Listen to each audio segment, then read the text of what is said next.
야곱은 홀로 남았더니 어떤 사람이 날이 새도록 야곱과 씨름하다가 자기가 야곱을 이기지 못함을 보고 그가 야곱의 허벅지 관절을 치매 야곱의 허벅지 관절이 그 사람과 씨름할 때에 어긋났더라. 그가 이르되 날이 새려하니 나로 가게 하라. 야곱이 이르되 당신이 내게 축복하지 아니하면 가게 하지 아니하겠나이다.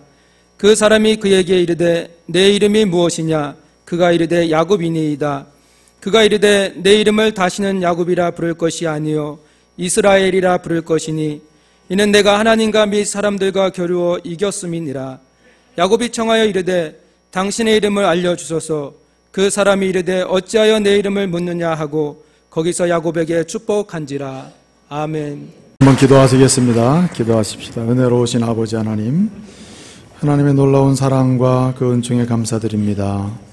지난 한 주간 동안도 저희들을 은혜의 장중에 붙잡아 주셔서 도저히 생존할 수 없고 이길 수 없으며 견딜 수 없는 밤과 같은 세상의 고통 속에서도 승리하게 해주시고 이제 담대한 믿음으로 주를 고백하며 거룩한 주일 주의 전을 찾게 하시니 감사드립니다.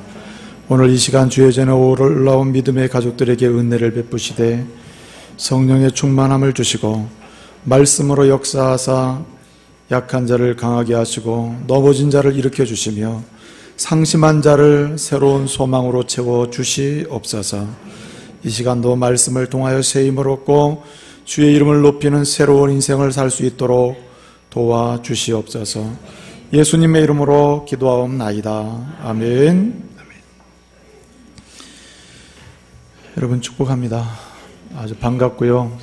기쁘게 생각합니다. 이렇게 또 얼굴을 보고 또 한 마음으로 주님을 예배한다는 것은 정말 얼마나 감사한 일인지 모릅니다. 우리 좌우 옆에 있는 분들을 이렇게 축복합시다. 참 기쁩니다. 하나님은 당신을 사랑하십니다. 이렇게 했죠. 하나님은 당신을 사랑하십니다.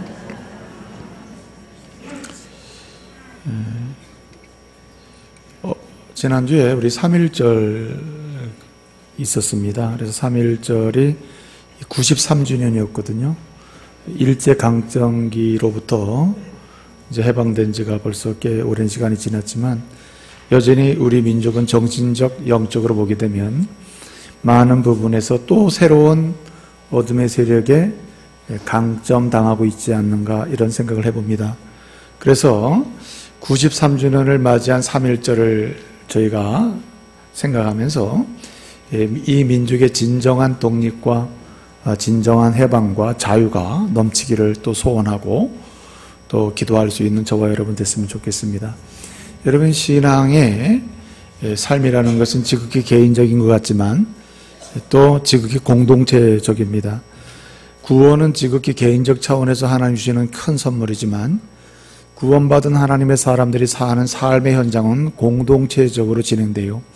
구원받은 사람이 하나님의 교회를 통해서 하나님 나라를 경험하고 또 하나님의 백성들이 함께 살 뿐만 아니라 또 이 시대 속에서 같은 민족으로 또는 한 지역에서 같은 공동체 속에서 민족을 구성하고 또 국가를 구성하고 또 이렇게 살게 되는 것이죠.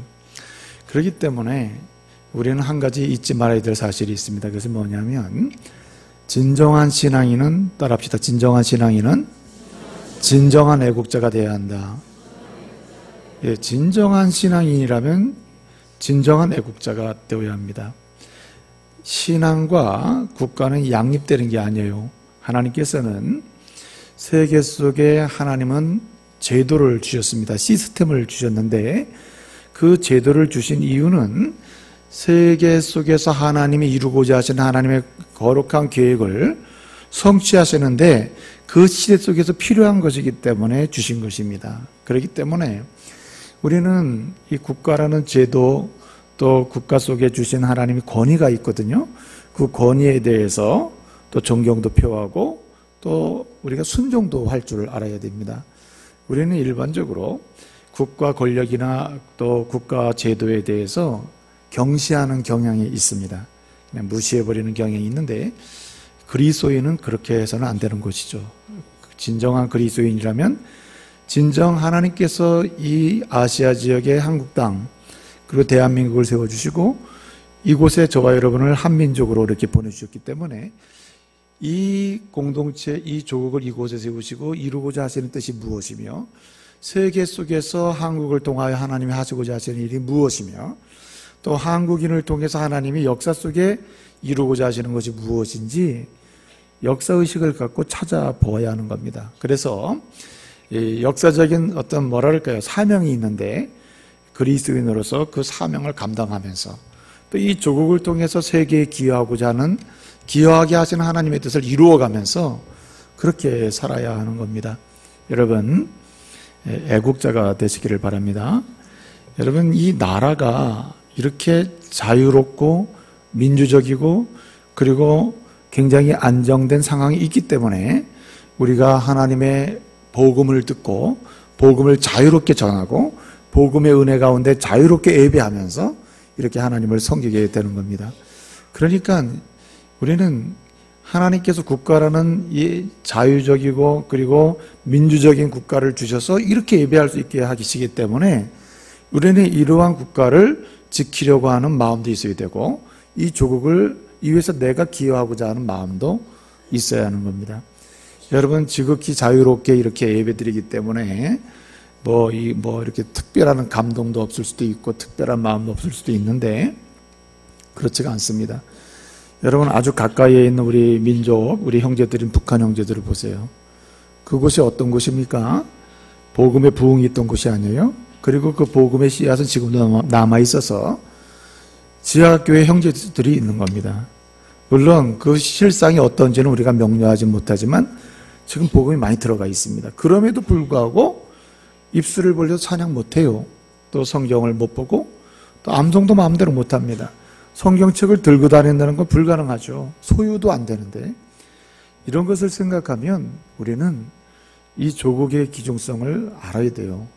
이 조국을 귀히 여기고 조국이 어떤 방향으로 하나님이 기뻐하시는 조국이 될 수 있도록 내가 할 일도 찾아서 감당을 할 수 있는 이런 우리 중부가족 되시기를 말씀으로 축복합니다. 덴마크의 국부라고 하는 사람이 이제 그룬투비라고 하는 사람이거든요. 이 그룬투비히는 목사입니다.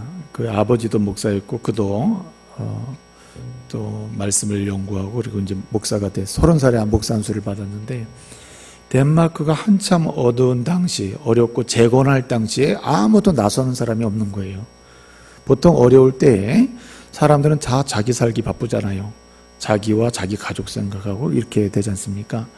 모두가 조국을 팽개치고 그러고 있을 때, 그리고 자기의 생존만을 위해서 그렇게 몸부림치고 있을 때 이 그룬티비 목사님은 그런 얘기를 했습니다. 사람이 사람답게 살려면은 하나님을 경외할 줄 알아야 된다. 하나님을 모르면 그 사람에게는 어느 틈엔가 도덕이 무너지고 윤리가 무너진다. 그렇기 때문에 하나님을 지극히 높여드리고 경외할 줄 알아야 되고 하나님을 두려워할 줄 알아야 된다. 그렇게 이야기를 했습니다. 그리고 두 번째로 또 하나님을 진정으로 경외하는 사람은 하나님이 그 시대에 자기에게 주신 사명이 무엇인지를 발견해야 하고 그 사명이 딱 발견되잖아요. 그리고 내가 뭘 해야 된다는 것을 깨닫게 되면 지체하지 아니하고 연기하지 아니하고 그리고 미루지 아니하고 어떻게 해요? 즉각적으로 행동으로 실천해야 한다는 겁니다. 정해진 방향대로 정한 목적대로 지속적으로 힘차게 실천하면서 나갈 때 그 사람도 행복하고 그가 속한 공동체를 통해서 하나님이 하시고자 하시는 일을 하게 된다는 말입니다. 그런데 이제 더 중요한 마지막 말을 했어요. 그게 뭘까요? 혹시 아시는 분 있나요? 없으면 가슴에 새겨보세요. 정말 중요한 것이 뭐냐면 하나님을 경외하고 사람답게 사는 게, 그래서 도덕이 살고 윤리가 살고 심령이 사는데, 그래서 하나님 주신 사명을 발견해서 그 사명을 가지고 아주 전투적으로 실천하면서 움직이는 사람, 여기까지가 중요한데 마지막이 중요해요. 뭐냐면 조국을 사랑해야 한다는 겁니다. 조국을 사랑하지 않으면은 그 사람의 신앙은 의심 없을 만한 신앙이라. 진정한 신앙은 조국을 살려요. 진정한 신앙은 애국자가 되게 만들고, 진정한 신앙인은 조국을 통해서 하나님이 하시고자 하시는 일에 자기의 목숨을 바칠 수 있어요. 그러므로 여러분 다 애국자가 되시기를 말씀으로 축복합니다. 진정한 신앙인은 애국할 수 있어야 되고, 진정한 신앙인은 민족을 생각할 수 있어야 돼요. 저는 3월 1일 93주년 3.1절 기념식에 참여를 했습니다. 서울 간 게 아니라 TV로. 그래서 쫙 봤습니다. 경건하고 뭔가 좀 의미 있게 조국을 생각해보자 쫙 참석을 했습니다. 근데 그 독립선언문 있잖아요. 그거 낭독하는데 가슴이 뜨겁더라고요. 그래, 우리 조국은 지금 단편적으로 우리 조국만 생각하는 게 아니라 우리 조상들부터가 기독교 정신으로 세계를 축복하고 자유와 민주를 부르짖고 평등을 부르짖고, 그리고 그 하나님의 성경적 가치관을 저렇게 반영해서 세계를 생각하는 민족이구나. 우리 하나님이 이 민족을 축복하시겠구나, 이런 기대감을 갖고요. 아주 가슴이 벅차오르더라고요. 그리고 이제 마지막에 그 독립선언문을 이제 낭독을 하잖아요. 그러면 그 맨 마지막에 이제 그 33인 독립선언문의 기초에 참여하신 분들 33명의 이름이 쭉 나오거든요. 이렇게 쭉 부릅니다, 이름을. 근데 그 이름을 부르는데 첫 번째 이름이 딱 나오는데 누구겠어요? 1번 목사, 2번 중. 누가 나오겠어요? 아이고, 그럼 뭐 눈치로 찍어야지. 그냥 길선주 딱 나오는 거예요. 그래서 길선주가 누굽니까? 길선주가 장로교 목사이고 우리 교단의 제일 어르신 아닙니까? 우리 믿음의 조상 중에 한국에 그분이 그냥 딱 나오는데, 여러분 목사님이 어떤 분입니까? 목사는 애국자가 목사예요. 하나님을, 복음을 사랑하는 사람은 그 조국을 사랑하지 않을 수가 없는 겁니다. 그 시대의 길선주 목사님은 조국을 위해서 일을 한 거죠. 그리고 그 독립의 그 가슴을 품고 말이죠. 하나님의 뜻이 이루어지기를 소원하면서 헌신을 한 겁니다. 그래서 저는 이제 그 딱 낭독을 할 때 길선주가 딱 나오길래 언젠가 내 이름도 저런 곳에 들어가게 하리라. 뭐 전혀 안 될 것 같은 느낌이 여러분 들지 모르지만, 여러분 이런 소망을 가지고 일하는 사람 하나 쓰십니다. 할렐루야. 그래서 가슴에 그냥 나도 조국을 사랑하고 이 조국을 통해서 일하고자 하신 하나님의 뜻에 충성하고 헌신하면서 그렇게 인생을 하나님께 드려야지, 복음의 종이 돼야지, 그렇게 굳게 다짐을 하고 결단을 하고 막 끓어오르는 열정과 뜨거움을 가지고 주례를 해러 갔습니다. 그래서 제가 그랬잖아요, 주례하면서도 결혼을 해도 조국이 기여해야 된다. 조국에. 여러분 조국에 기여하는 여러분 되시기를 바랍니다. 하나님이 좋아하시죠. 근데 여러분 그 모든 애국의 시작은 어디서 오는 겁니까? 순서가 있는 법. 그 순서가 뭡니까? 하나님을 뭐 하는 거예요? 경외하는 겁니다. 하나님을 경외함으로 진정한 애국심이 나오게 되는 거예요. 하나님을 경외함으로 하나님의 뜻이 이 땅에서 어떻게 이루어지기를 소원하면서 살아야 되는지를 꿈꾸고 비전을 품고 나가면서 어떻게 해요? 충성하게 했다는 것이죠. 여러분, 그런데 하나님을 경외한다는 말이 뭘까요? 여러분은 하나님은 경외를 받으셔야 된다니까 뭐 하나님께 우리가 뭘 해서 드리면 하나님이 좋아하시는 게 경외일 거야 이렇게 생각하시겠습니다만은 경외의 원래 의미는 그렇게 시작되는 게 아니에요. 하나님을 경외하는, 두려워하는 믿음, 경외하는 믿음이 우리로 하여금 조국도 생각하고 역사적 사명도 생각하게 만드는데, 그 감당하게 하는데, 경외는 어디서 시작되는 거냐? 경외는 내가 뭘 해드리는 것으로부터 출발하는 개념이 아니라 하나님이 내게 주신 것을 기억함으로 시작되는 거예요. 할렐루야. 그럼 하나님이 내게 주신 게 무엇이며 내게 주시고 계신 것이 무엇이고 앞으로도 내게 주실 게 무엇이냐, 이것을 기억하고 소망하고 누리고 나가는 것, 이게 경외하는 거예요. 그러면 하나님이 내게 주신 것이 무엇이며 주실 것이 무엇이며 주시고 계시는 게 뭘까? 한마디로 그것을 뭐라고 그러냐면, 따라합시다. 은혜. 은혜라고 하는 겁니다. 여러분, 하나님은 우리에게 은혜를 주시는 분이에요. 그리고 은혜를 주시고 계시고 앞으로도 은혜를 주셔서 하나님의 사람답게 살도록 하십니다. 하나님의 사람으로서 역사적 사명을 감당하게 만드는 분이에요. 여러분, 하나님은 우리에게 어떻게 은혜를 주셨으며 주시고 계시며 주시려고 하고 계십니까? 하나님의 은혜는 크게 세 가지로 와요. 첫째는 우리를 향한 계획을 통해서 은혜를 주십니다. 그래서 하나님은 창세전에 하나님은 완벽한 계획을 가지고 계세요. 누구를 향한? 당신을 향한. 우리 옆 사람을 통해서 축복합시다. 하나님은 당신을 향한 완벽한 계획을 가지고 계십니다. 이렇게 축복합시다.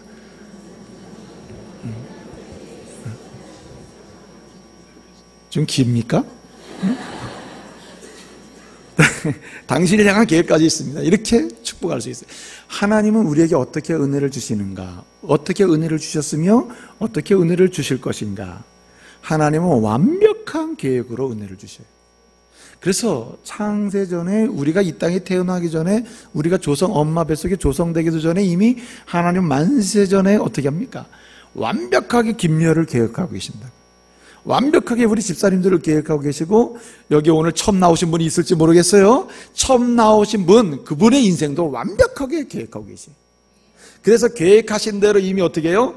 이미 이루심으로 은혜를 주셨고, 그 이루고 계심으로 은혜를 주고 계시고, 앞으로 우리가 알지 못하지만 나를 향한 미래 인생도 완벽하게 계획하고 계시거든요. 그 계획을 이루어 주심으로 은혜를 주실 줄로 믿습니다. 그래서 계획을 통해서 첫 번째로 은혜를 주시고, 두 번째는 계획한 대로 어떻게 해요? 만들어 내심으로 은혜를 주십니다.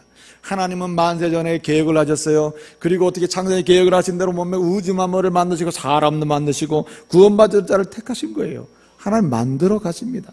여러분 혹시 공고해서 너무 힘들어서 살기 힘들고 아파하고 그냥 정말 이대로 그냥 끝났으면 좋겠다 이런 분이 있습니까? 그렇게 생각하지 마세요.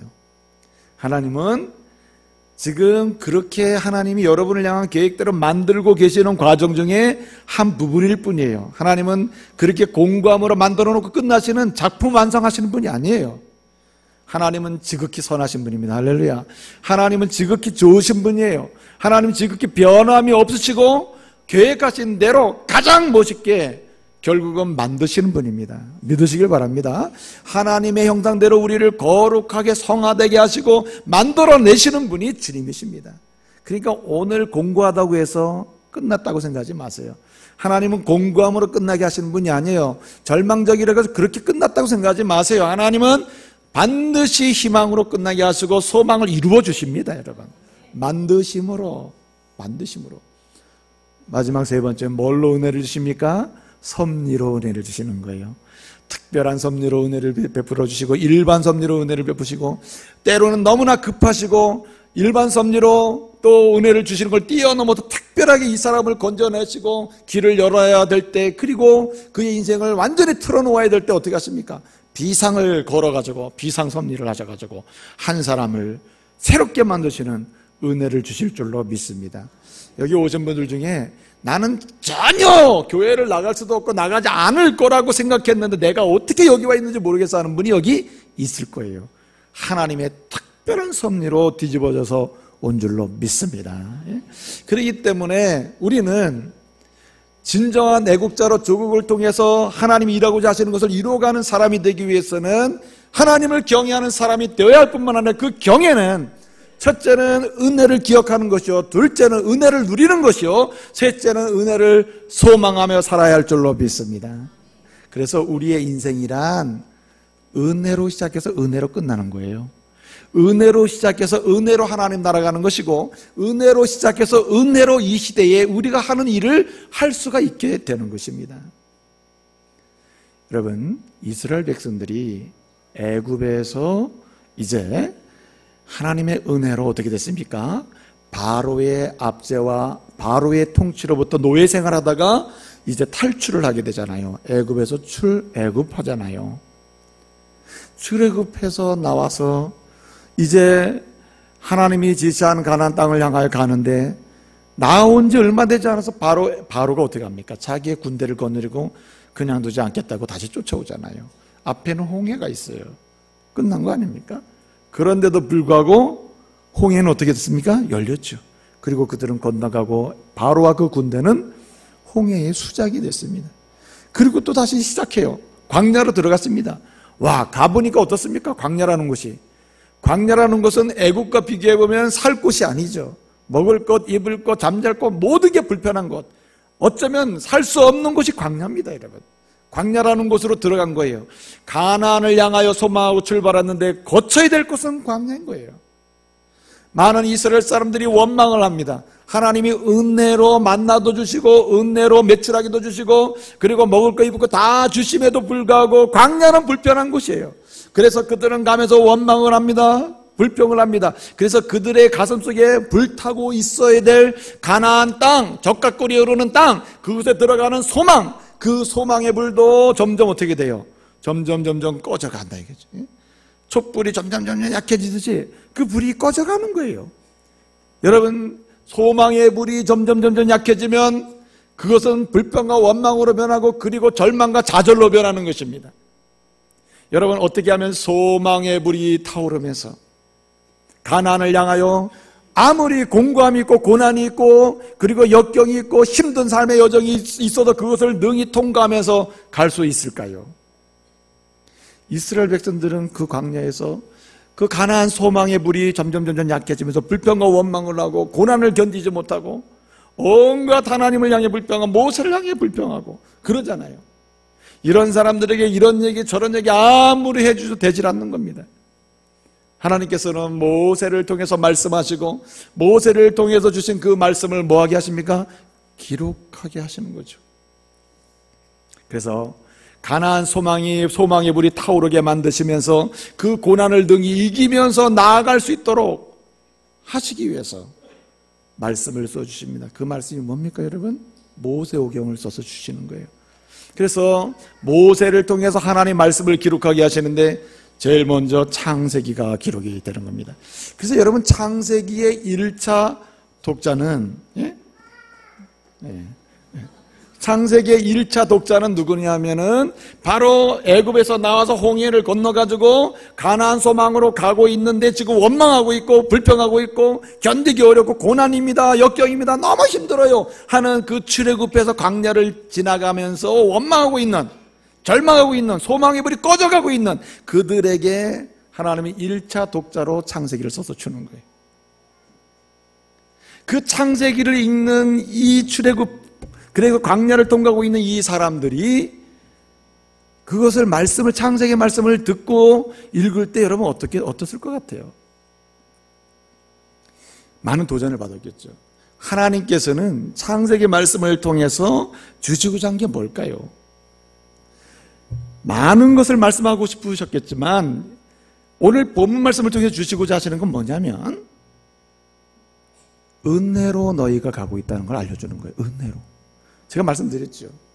진실로 하나님을 경외한다는 것은 은혜를 기억하고 은혜를 누리며 주실 은혜를 삼으면서 어떻게 해요? 인정하는 것입니다. 그 은혜 주신 하나님을 찬양하는 게 경외예요.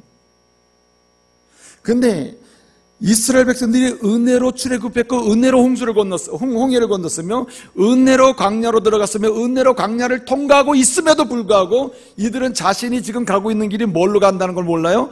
은혜로 가고 있다는 걸 몰라요. 그리고 은혜의 종결지는 가나안이라는 것도 모르고 있어요. 은혜로 가나안 들어가고 은혜로 반드시 고난도 이겨내고 은혜로 통과할 수 있다는 것을 모르고 있는 겁니다. 잊어버리는 거죠. 그러니까 은혜가 약해지니까 소망의 불도 꺼지는 거죠.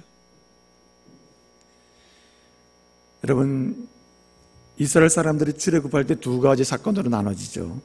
첫째는 바로의 군대가 쫓아온다는 게 문제입니다. 그러나 그것을 넘었죠? 은혜로. 그리고 홍해를 건너서 왔습니다. 다시 광야에 문제가 생긴 겁니다. 바로의 군대를 피해서 광야로 들어왔더니 이제 광야는 더 지독한 곳이 남아있어요. 앞에 기다리고 있어요. 에돔이 있고요, 모압이 있고 암몬 족속이 있습니다. 그 민족뿐만 아니라 셀 수 없이 다른 크고 작은 민족들이 앞을 가로막고 있어요. 어디 그뿐입니까? 광야에 들짐승이 있으며 광야에 추위와 더위가 있어요. 견딜 수 없는 것이 기다리고 있는 거예요. 와, 하나 비켰더니 하나네. 근데 앞에서 하나님의 은혜로 건넜기 때문에 이것도 하나님의 은혜로 건널 수 있다는 것을 믿고 경외를 해야 되는데 이스라엘 백성들이 못하고 있는 겁니다. 왜 그래요? 은혜의 시작부터 은혜의 끝이 어떻게 되는지를 모르기 때문이에요. 그래서 하나님은 창세기 말씀을 통해서 하나님은 은혜로 한 사람을 시작하게 하시고 하나님은 은혜로 하나님 나라 이룰 때까지 은혜로 책임져 주신다는 것을 보여주려고 하시는 거예요. 여러분, 야곱의 인생은 여러 가지로 설명할 수 있습니다만은 31장, 33장까지를 보게 되면 야곱의 인생은 크게 두 가지예요. 야곱이 어떻습니까? 야곱은 자기 자신의 형 에서를 속여서 장자권을 뺏었죠. 그리고 형 에서를 피해서 어디로 갔습니까? 바단 아람 하란으로 도망을 갔어요. 거기 외삼촌 라반이 있었잖아요. 그 외삼촌 라반의 집으로 도망가서 거기서 살게 됩니다. 종로로 타는 거죠. 그곳에서 그는 아내도 얻고 자식도 낳습니다. 그리고 라반과의 관계 속에서 재물도 얻게 돼요. 수많은 나귀와 약대를 얻게 되고, 그리고 낙타도 얻게 돼요. 그리고 심지어는 노비도 생겼습니다. 많은 사람들이 생겼어요. 거부가 된 것이죠. 여러분, 야곱이 이렇게 도망갈 때도 잊지 않은 게 한 가지가 있어요. 그게 뭔지 아세요? 내가 이렇게 잘못해서 도망가지만 내가 살고 죽는 건 누구에 달려있어요? 하나님께 달려있다는 거예요. 그래서 여러분, 야곱이 도망가다가 도망가는 것을 기록을 하거든요. 도망가는 걸 기록하는데 대표적으로 기록된 사건이 뭐냐면 베델에서의 기도의 단입니다. 여러분, 돌베개를 베고 도망가다가 잠을 자는데 꿈꾸죠? 하늘에서 사다리가 놓여지고 하늘에서 천사가 오너라, 주의 사자가 오너라 내려놓게. 그런 가운데도 거기서 은혜를 받죠. 그리고 그는 아침에 일어나 그곳에 베델이라 이름하고 거기 단을 쌓고 뭐라고 약속하지 하나님께? 하나님, 내가 지금은 도망갑니다. 내가 도망가는 것도 도망가더라도 하나님의 은혜로 내가 생존을 할 수 있는데 내가 지금 은혜를 다시 깨달았사오니 내가 주의 은총을 입어 다시 돌아올 때는 이곳에서 제단을 쌓고 하나님께 뭘 드리게 하옵소서? 11조를 드리게 해 주옵소서. 그러고 간다니까요. 그러니까 야곱이 온갖 못된 짓도 많이 하고 실수도 많이 하고 인간의 본성과 이 모습을 다 보여주는 사람인데 다른 것이 하나 있어요. 그것은 뭐냐면 적어도 은혜를 잊지 않는다는 거죠. 뭘 함으로? 기도함으로. 그리고 가서 도망쳐서 라반의 집에 가가지고 부자가 된 거 아닙니까? 낙타와 나귀와 노비를 거느리고 많은 재물을 얻었습니다. 그 다음에 12아들을 얻었어요. 그리고 4명의 그 아내까지 있어요. 큰 거부가 된 거죠. 야곱은 항상 이런 마음이 있어요. 외삼촌 라반의 집 하란, 이곳은 내가 왠지 살기에는 불편한 곳이야. 뭔가 불편해. 모든 조건이 갖추어져 있지만 뭔가 불편해. 먹을 거 입을 거 다 있어요. 편한 곳이요. 그런데 안정된 곳이에요. 그런데 불편해. 근데 뭔지 잘 몰라. 고향으로 갔으면 좋겠는데 갈 상황도 아니고. 근데 여러분 어떻습니까? 하나님이 31장 1절을 보기 1절에서 3절까지를 보게 되면 뭐라 합니까? 야곱에게 나타나셔서 뭐라 해요? 야곱아, 이제 너는 일어나 어디로 가라?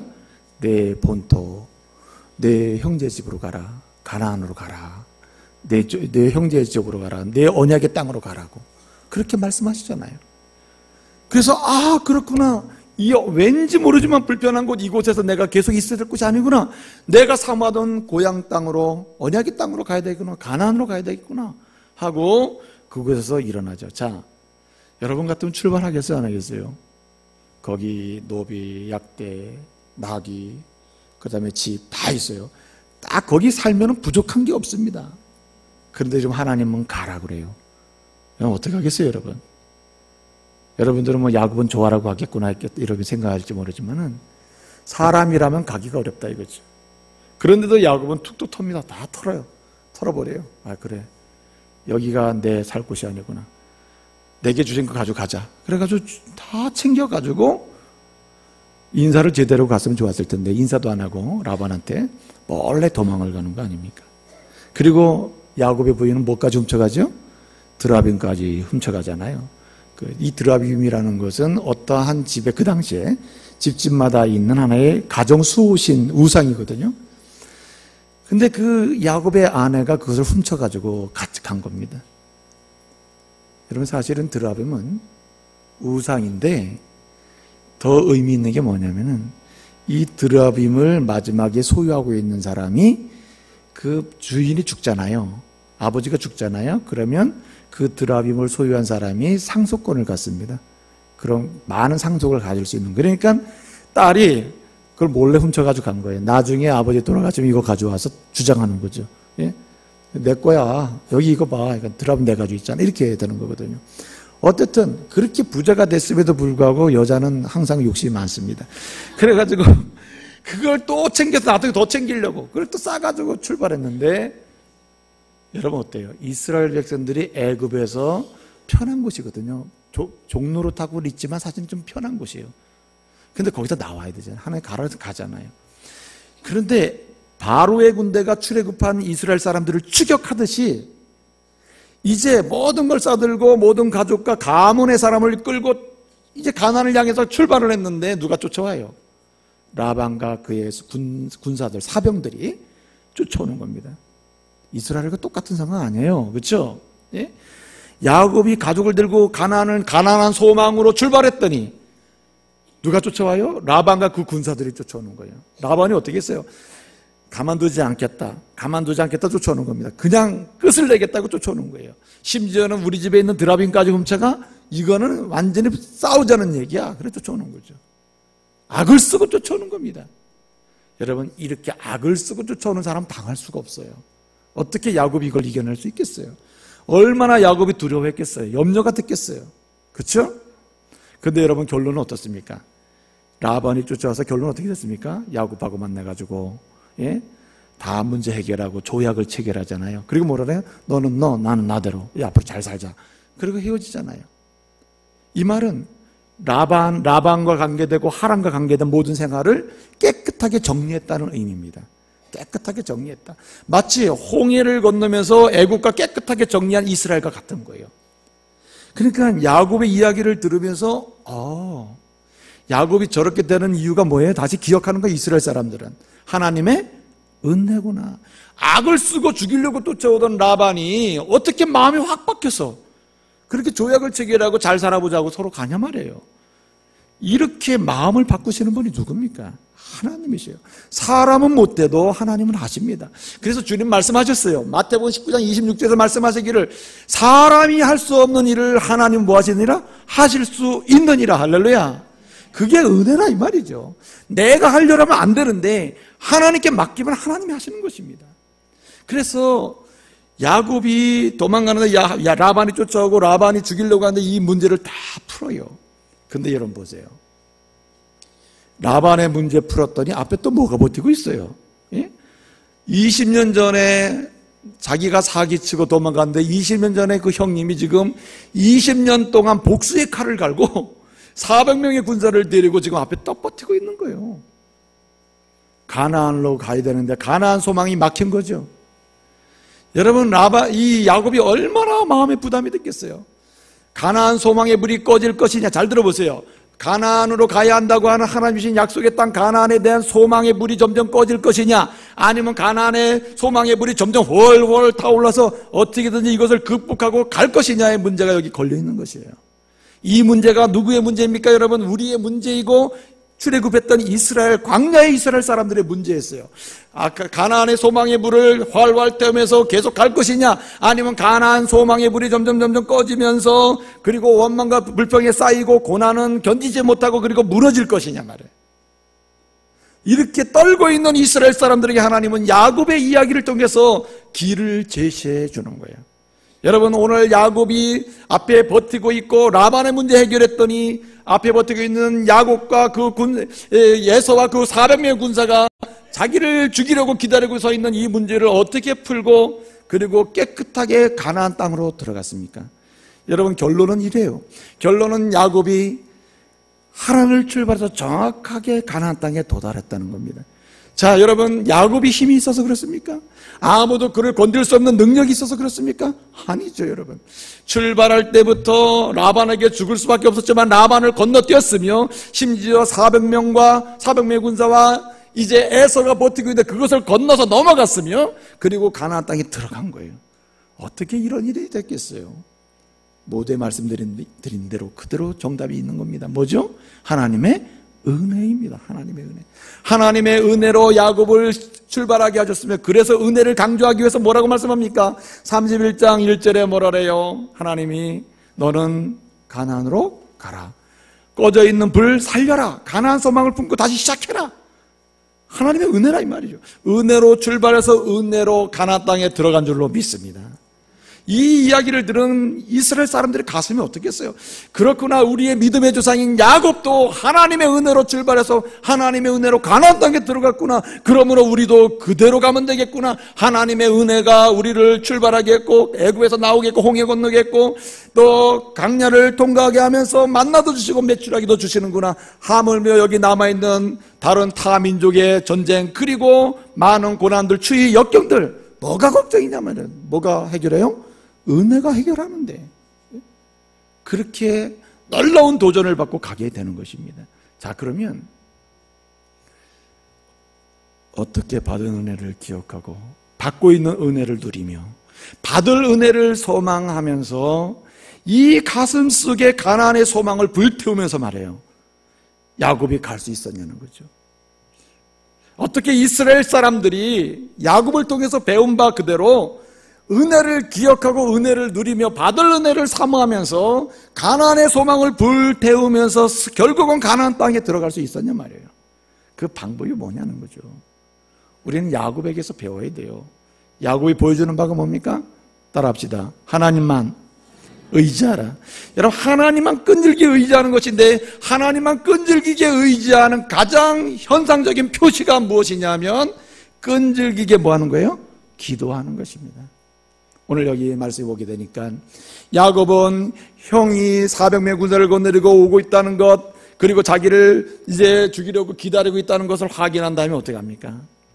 오늘 말씀에 보면 홀로 밤새도록 씨름했다 그랬어요. 홀로 밤새도록. 이 밤새도록이라는 게 굉장히 중요해요. 여러분, 인생이란 밤새도록이에요. 여러분, 우리의 인생이란 모두 대낮의 인생이 아니고요, 이 세상이 밤이에요. 밤. 어둠이에요. 예? 깜깜합니다. 이 세상을 보면 어디 빛이라고는 느껴집니까? 아니잖아요. 그래서 우리의 인생이란 출생부터 마지막까지 가는 여정이 밤과 같은 인생 여정을 가는 것입니다, 여러분. 그렇기 때문에 밤새도록 우리의 인생을 거쳐서 하나님 나라에 안착하기 위해서는 우리가 반드시 해야 될 일이 무엇입니까? 은혜를 기억하고 은혜를 누리고 은혜를 소망해야 하는데 이것을 할 수 있는 유일한 방법이 뭐예요? 끈질기게 기도하는 것입니다. 그래서 여러분, 밤새도록 야곱이 씨름했다 그랬어요. 밤새도록 인생이라고 하는 밤이 새도록 밤이 끝나도록 뭐 해야 합니까? 우리는 하나님과 더불어 끈질기게 기도하며 가야 할 줄로 믿습니다. 이 사람에게는 400명의 군사도 아무것도 아니요, 에서의 20년의 복수의 칼도 아무것도 아닌 거예요. 넘어가는 것입니다. 그래서 여러분, 출애굽해서 광야를 통과하고 있는 이스라엘 사람들에게 계속해서 얘기하는 게 뭡니까? 하나님만 의지하고, 그리고 뭐라 그럽니까? 그분께 아뢰라고 얘기하잖아요. 아뢰라고. 이스라엘 백성들에게 주님이 약속하신 것 중에 시편 81편 10절의 말씀에 뭐라 했습니까? 너희는 입을 크게 열라, 그리하면 내가 뭐하리라? 채우리라고 말씀하셨어요. 이것이 출애굽한 이스라엘 백성들에게 약속했던 말씀이라고 시편 기자는 언급하면서, 그러나 이렇게 하지 않아서 그들은 무너졌다고 했어요. 은혜를 기억하지 못하고 은혜를 누리지 못하고 은혜를 체험하지 못하게 됐다는 말이죠. 그러므로 사랑하는 믿음의 가족 여러분, 우리가 진정으로 하나님을 경외해야 합니다. 어떻게 경외해야 합니까? 은혜를 기억하고 은혜를 누리며 은혜를 소망하면서 경외해야 돼요. 어떻게 가능합니까? 우리는 하나님만 의지해야 돼요. 어떻게? 끈질기게 주님께 부르짖고 기도하는 사람 되어야 할 줄로 믿습니다. 여기 끈질긴 기도가 대단히 중요해요. 끈질긴 기도란 뭐냐 그러면, 끈질긴 기도란 따라하세요.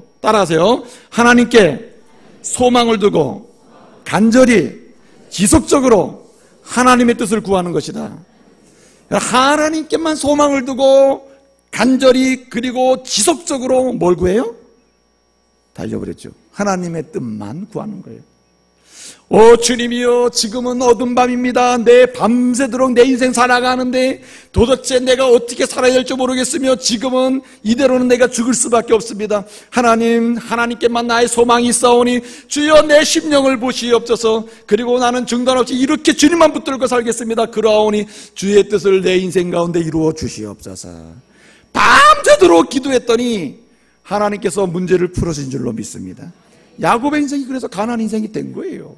우리가 이 세상을 살지만 하나님 나라 인생이 되고 이 세상을 살지만 천국 인생으로 살 수 있는 방법도 우리의 밤과 같은 인생 여정 속에 밤이 새도록 주님과 더불어 기도하며 사는 거예요. 하나님께만 소망을 두고 간절히 그리고 지속적으로 어떻게? 하나님의 뜻이 내게 이루어지기를 원합니다 하고 가야 되는 거예요. 그럴 때 하나님은 은혜를 경험하게 해요. 잊어버렸던 은혜도 기억하게 만들어요. 그리고 기대하지 않았던 은혜도 주시면서 더 큰 은혜를 소망하게 만드는 것입니다. 그래서 이렇게 끈질기게 기도하는 사람, 끈질기게 기도하는 사람에게 하나님은 은혜를 주십니다. 은혜 기억하게 하고 경험하게 하고 은혜를 보면서 기다리게 한다니까요. 이게 기가 막히지 않습니까? 여러분 은혜의 포로가 되시길 바랍니다. 은혜의 포로가 되는 게 이게 기도하는 사람만이 할 수 있는 거예요. 하나님의 은혜의 포로가 돼서 사는 사람은 끈질기게 기도하는 사람만이 그런 은혜를 누릴 수가 있는 것입니다. 여러분 은혜의 포로가 돼서 끈질기게 기도하고 끈질기게 기도함으로 은혜의 포로가 되고 그 은혜를 기억하고 누리고 소망하며 살 수 있는 이 사람들 기도하며 살 때 어떻게 됩니까 여러분? 오늘 말씀 보게 되면 놀라운 역사가 일어나잖아요. 하나님께서는 환도뼈의 은혜를 주셨어요. 따라합시다. 환도뼈의 은혜. 환도뼈에 놀라운 은총을 주셨다고요. 환도뼈가 뭡니까 여러분? 환도뼈라는 말은 환도뼈가 뭐냐면은 이 엉덩이 있잖아요. 그 엉덩이로 이렇게 보면은 이렇게 갈라지는 뼈 있잖아요. 그 갈라지는 쌍뼈를 가리켜서 환도뼈라고 그래요. 여기서 말하는 환도뼈입니다. 본문에서. 근데 이 구약 성경에서 이 환도뼈는 뭘 의미하냐면은 생명을 의미해요. 생명. 그리고 그 환도뼈를 가진 그 본인의 그 사람의 힘을 의미해요. 힘. 그 다음에 이 환도뼈라는 것은 그 환도뼈의 주인의 권위를 의미해요. 근데 하나님께서 이 환도뼈를 어떻게 했죠? 환도뼈를 치셨다고 그랬어요. 치셨어요. 쳤습니다. 이렇게. 그랬더니 어떻게 됐습니까? 위골됐다 그랬죠. 뼈가 어그러졌다 그랬죠. 부러질 수도 있고 어그러질 수도 있죠. 그런데 부러지고 어그러진 건데 이 환도뼈의 은혜가 무엇입니까? 여러분 왜 끈질기게 주님께 소망을 두고 간절히 지속적으로 기도하는 사람, 주의 뜻이 내게 이루어지기를 원합니다. 그래야 내가 삽니다. 기도하는 사람에게는 왜 환도뼈의 은혜를 주십니까? 무슨 은혜입니까 이것이? 이제는 네 힘으로 살면서 고생 무지하게 했는데 굉장한 고생을 했는데 이제부터는 누구의 힘으로? 하나님의 능력으로 너의 인생은 열리게 될 것이다. 할렐루야. 그런 은혜를 주신다 이 말입니다. 그래서 기도하는 사람은 하나님의 능력을 통해서 길이 열리는 것을 보게 되는 것입니다. 기도하는 사람은 하나님의 능력이 자기의 힘이 돼서 그 힘으로 인생을 살게 되는 것이에요. 여러분 하나님께서 대신 싸워주시면 지는 전쟁은 없습니다. 그래서 31장 32장에서 하나님의 군대가 나와요. 마하나임 하나님의 군대인데 야곱이 이렇게 이길 수 있는 이유가 무엇입니까? 이길 수 있는 이유가 뭐예요? 넘어갈 수 있는 이유가 뭡니까? 하나님의 군대가 다 하시기 때문에 그래요. 하나님의 군대가. 그래서 끈질기게 주를 부르고 소망을 두고 간절히 지속적으로 기도하는 그 사람에게는 주님의 능력이 그의 능력이 되게 하심으로 하나님만 의지하게 하심으로 어떻습니까? 어떤 것도 다 이기게 되는 것입니다. 진 것도 이기게 만들어놔요. 여러분 부부싸움 하실 때 내가 팁을 드릴게요.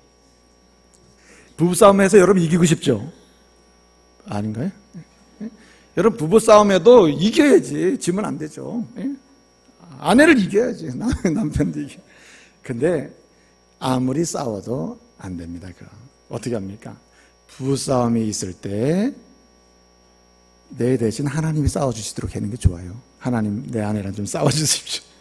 하나님 대신 또 내 남편이랑 싸워주십시오. 야곱이 그렇게 인생을 살았다니까요. 그러므로 문제가 있고 싸울 만한 일이 있고 갈등이 일어날 때 뭐 해야 됩니까? 끈질기게 기도하시길 바랍니다. 하나님이 대신 다 정리하신다. 하나님이. 여러분 또 뿐만 아니라 여러분 끈질기게 기도하는 사람에게 주님이 은혜를 주시는데 뭘 주십니까? 오늘 보니까 너는 이스라엘이라 이름을 바꿔주셔야지. 넌 이제 야곱이라 부르지 말고 이스라엘이라 해라. 이스라엘이라는 이름을 받아서 살아라 이랬어요. 무슨 말입니까? 이스라엘 이름은 하나님과 겨루어 싸워 이겼다는 말이에요. 하나님과 싸워 이겼다는 말 아닙니까? 이게 얼마나 이거 외람된 이름이냐 말이에요. 근데 이 이름은 역설적인 이름이요. 무슨 말입니까? 너는 앞으로 내가 너를 도와줌으로 나의 도움으로 세상을 싸워 이기라는 말입니다. 할렐루야. 기도하는 사람은 주님이 그에게 도움이 되셔서 그 도움으로 세상과 싸움으로 이기게 만드신다는 거예요. 기도하는 사람 변하게 돼 있습니다. 변해요. 왜 변합니까? 주님의 도우심이 있으니 인격도 변하죠. 주님의 도우심이 있으니까 어떻게 해요? 관계도 변하죠. 깨진 인간관계도 변하는 거예요. 여러분, 야곱이 얼마나 깨진 사람입니까? 인간관계 깨지죠. 마음도 깨진 거죠. 모든 게 깨졌던 사람 아니에요? 그런데 그는 끈질기게 하나님의 은혜를 붙들고 기도하면서 어떻게 됩니까? 다 회복되잖아요. 관계가 다 회복되잖아요. 그렇기 때문에 우리는 기도하는 가운데 내 인격과 내 심령이 변화되는 것을 경험을 해야 합니다. 예? 우리가 하나님께 기도할 때 이와 같이 엄청난 변화를 보게 돼요. 하나님의 도우심으로 인생을 살게 되는 놀라움을 보게 되는 것입니다. 근데 더 중요한 게 있습니다. 그것이 무엇입니까? 오늘 여기 말씀해 보니까 33장 4절을 보게 되면 거기 이제 어떻게 돼요? 에서를 만나게 되는 과정이 나오거든요. 여러분, 야곱이 어떻게 갔습니까? 아침에 일어나가지고 걸어가는 거죠. 걸어갈 때 여러분 어떻다 그랬죠? 예? 해가 돋았다 그랬습니다. 해가 돋았다. 여러분, 히브리어로 해는 하세메츠라는 거 이렇게 하거든요. 근데 여기 보게 되면은 이 해가 와이즈라우라는 말이 뭐냐면 돋았다는 말이에요. 돋는다는 뜻이거든요. 와이즈라우. 그 다음에 로라는 말은 뭐냐면 너에게라는 말이고, 하세메츠라는 말은 태양이라는 뜻이거든요. 근데 오늘 여기 33장, 여기 32장, 오늘 여기 말씀을 보게 되면 해가 돋았다 할 때 이 말은 뭐냐면은 제일 먼저 나오는 단어가 돋았다는 말이고, 두 번째는 너에게라는 말이고, 세 번째는 해가라는 말이 나옵니다. 근데 한글 성경에는 어떻게 돼 있습니까? 너에게라는 말은 번역이 안 됐어요.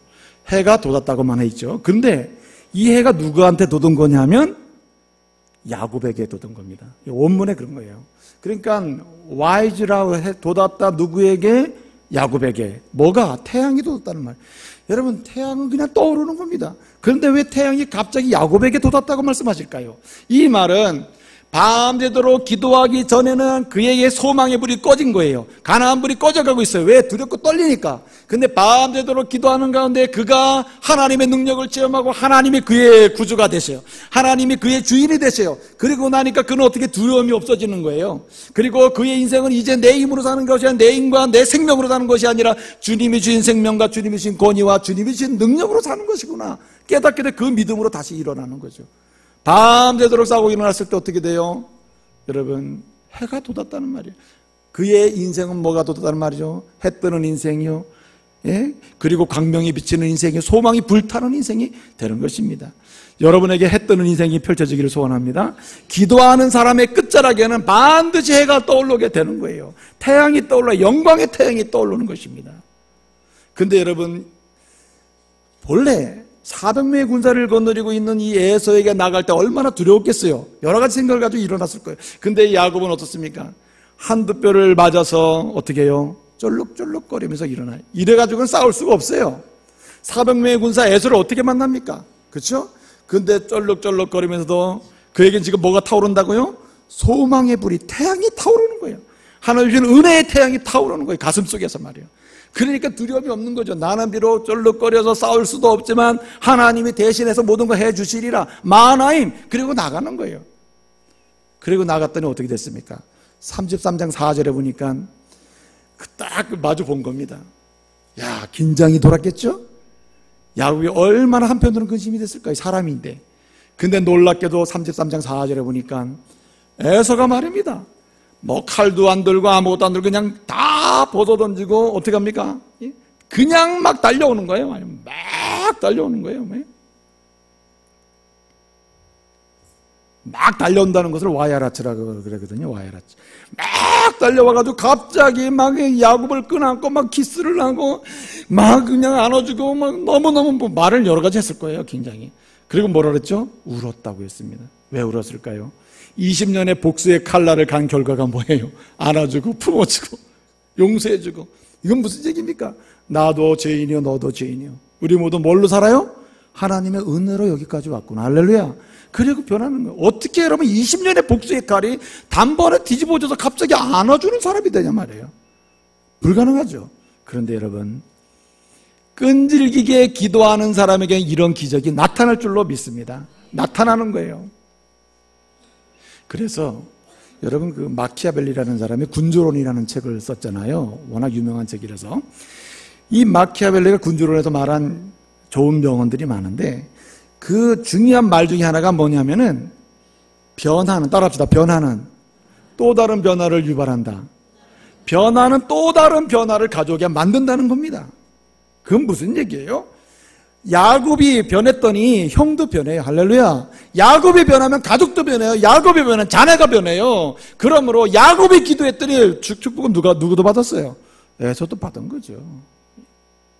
그러므로 여러분, 누군가를 향하여 당신이 변하라고 말하기 전에 여러분이 기도하시길 바랍니다. 여러분이 끈질기게 하나님께 소망을 두고 간절히 지속적으로, 그리고 주의 뜻이 내게 이루어지기를 간구하며 부르짖을 때에 내게도 변화와 내게도 새로움이 일어나고 내게도 하나님의 능력이 임하고, 그리고 내가 그렇게 원수로 삼던 사람도 나도 모를 정도로 기적으로 변화가 일어날 줄로 믿습니다. 확 변해요. 라반이 변하듯이 에서도 변하는 거예요. 예? 확 변하는 것입니다. 저는요, 이 말씀드리고 마칠게요.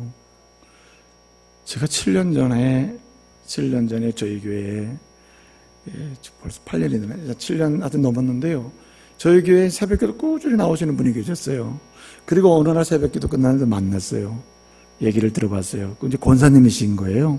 그래서 이런 얘기 저런 얘기 했는데 그 권사님이 이런 얘기를 해요. 내가 암에 걸려가지고 죽게 생겼다. 근데 하나님께 기도하면서 나갈 뿐이다. 그 뒤로 수술도 좀 하다가 나중에는 안 하셨어요. 할 수가 없는 거예요. 예? 본래 가슴에서 시작된 암이 여기도 나오고 여기도 나오고, 이게 되겠어요?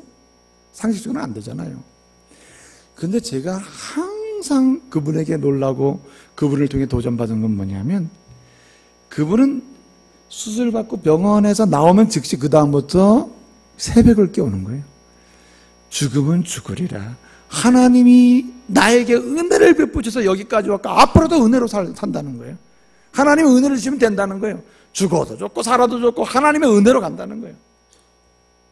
야, 참 제가 그분을 보면서요, 그분과 같이 기도하면서 내가 은혜도 받고, 그분이 참 그렇게 새벽을 깨우네. 지금도 새벽을 깨우고 있는. 병원에서요, 뭐 수술하는 수술도 안 하시고, 이제 더 이상 뭐 해도 뭐 효과를 볼 수 없는 상황이 됐겠죠. 그러니까 어느 선에서는 더 이상 이제 멈췄어요. 치료를 멈춘 거예요. 그러면서 하나님께만 집중하는 거예요. 이분의 기도는 뜨겁고 열정적이고 아주 감격적이에요. 살아계신 하나님에 대한 절대 신뢰를 가지고 기도하는 거예요. 하나님이 나의 소망이며, 그러면 나는 간절히 지속적으로 주님만을 붙들겠습니다. 주의 뜻이 내 몸에서 내 삶 속에 이루어 주십시오. 그리고 기도하는 거예요. 하여튼 간증은 여기까지예요. 지금까지 살아계시고 지금 새벽을 깨우고 얼마나 참, 예?